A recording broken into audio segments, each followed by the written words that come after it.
ಯಾ ದೇವಿ ಸರ್ವಭೂತೇಷು ಮಾತೃರೂಪೇಣ ಸಂಸ್ಥಿತ. ನೀವು ನೋಡುತ್ತಿರುವಂತಹ ದೇವಿಯ ಪೂರ್ಣ ಹೆಸರು ಶ್ರೀ ಪುಂಗಾವತಮ್ಮನವರ್. ಅವರು ಸ್ಥಾಪಿತವಾಗಿರುವಂಥ ಸ್ಥಳ ಕೃಷ್ಣಗಿರಿ ಜಿಲ್ಲೆಯ ಕಾವೇರಿ ಪಟ್ಟಣದ ಮಲೆಯಾಂಡಳ್ಳಿ.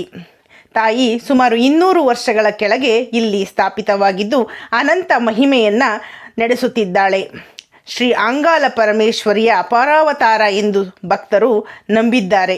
ಇಂತಹ ಮಹಾತಾಯಿಯ ಅಮಾವಾಸ್ಯೆ ಪೂಜೆಯ ಮೊದಲ ಪೂಜೆಯನ್ನು ಸ್ವೀಕಾರ ಮಾಡಿದಂಥ ಸಂದರ್ಭದಲ್ಲಿ ನೀವು ಆ ಪೂಜೆಯನ್ನು ನೋಡ್ತಾ ಇದ್ದೀರಿ. ಪಕ್ಕದ ರಾಜ್ಯದ ತಮಿಳುನಾಡಿನಲ್ಲಿ ದೇವಿ ಅವತರಿಸಿದರೂ ಕರ್ನಾಟಕದ ಮೂಲೆ ಮೂಲೆಗಳಲ್ಲಿ ಆಕೆಯ ಭಕ್ತರು ನೆಲೆಸಿದ್ದಾರೆ.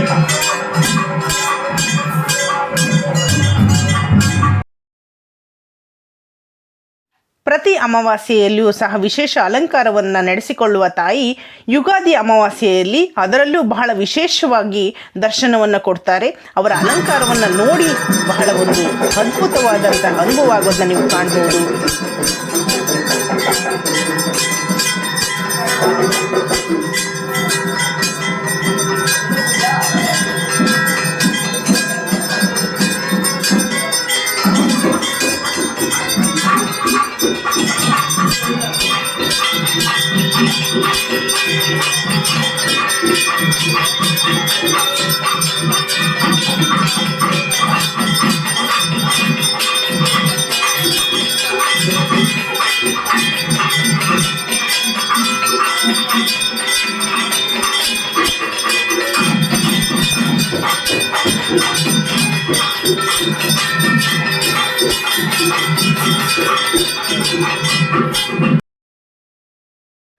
ಸರ್ವಮಂಗಳದಾಯಿನಿ.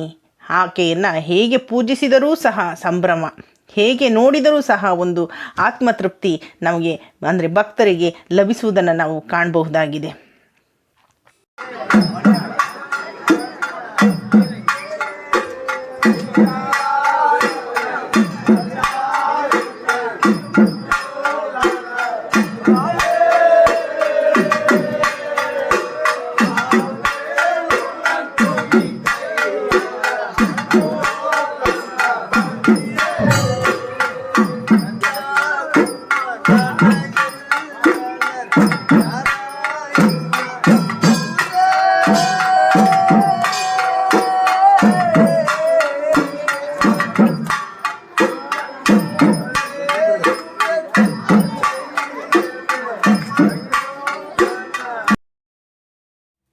ಅಮ್ಮನ ದೇವಾಲಯದಲ್ಲಿ ವರ್ಷಕ್ಕೊಮ್ಮೆ ಅಂದರೆ ವರ್ಷಕ್ಕೆ 2 ಬಾರಿ ಇಂಥ ವಿಶೇಷಗಳನ್ನ ಅವರು ತುಂಬ ಅದ್ಭುತವಾಗಿ ಅದ್ಧೂರಿಯಾಗಿ ಮಾಡ್ತಾರೆ ಅಂತ ಹೇಳಿದರು.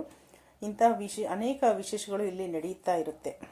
ಉತ್ಸವ ಮೂರ್ತಿಯಾದಂಥ ಶಿವ ಪಾರ್ವತಿಯರ ಮೂರ್ತಿಗಳಿಗೆ ಅಭಿಷೇಕ, ವಿಶೇಷ ಅಲಂಕಾರ ಮತ್ತು ಅವರನ್ನು ಏನು ಪಲ್ಲಕ್ಕಿ ಉತ್ಸವದ ರೀತಿಯಲ್ಲಿ ಒಂದು ಅಲಂಕಾರ ಮಾಡಿರೋದನ್ನು ನೀವು ನೋಡ್ತಾ ಇದ್ದೀರಾ.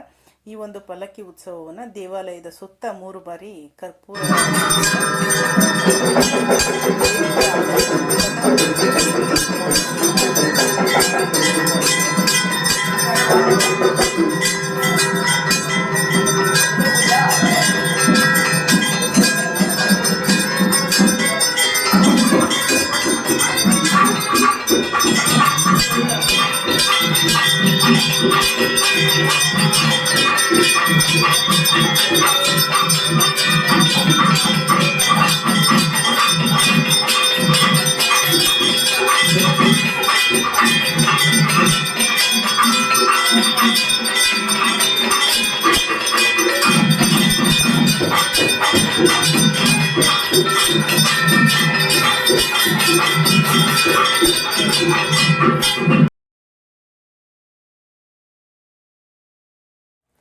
ಮನುಷ್ಯನ ತನಗೆ ಕಷ್ಟ ಬಂದಾಗ ನೆನೆಯುವುದು ಮಹಾತಾಯಿಯನ್ನು. ಯಾಕಂದರೆ ಜಗನ್ಮಾತೆಯೇ ಎಲ್ಲರಿಗೂ, ಎಲ್ಲ ಪಶು ಪಕ್ಷಿ ಎಲ್ಲ ಸಂತಾನ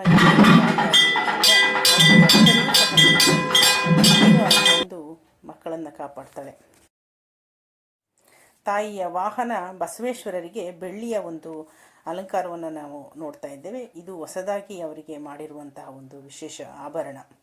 ಇಂಥ ಅನೇಕ ವಿಶೇಷಗಳಿಗಾಗಿ ನಮ್ಮ ಚಾನಲನ್ನು ನೀವು ಸಬ್ಸ್ಕ್ರೈಬ್ ಮಾಡಬಹುದು, ಶೇರ್ ಮಾಡಬಹುದು. ಧನ್ಯವಾದಗಳು ವೀಕ್ಷಕರೇ.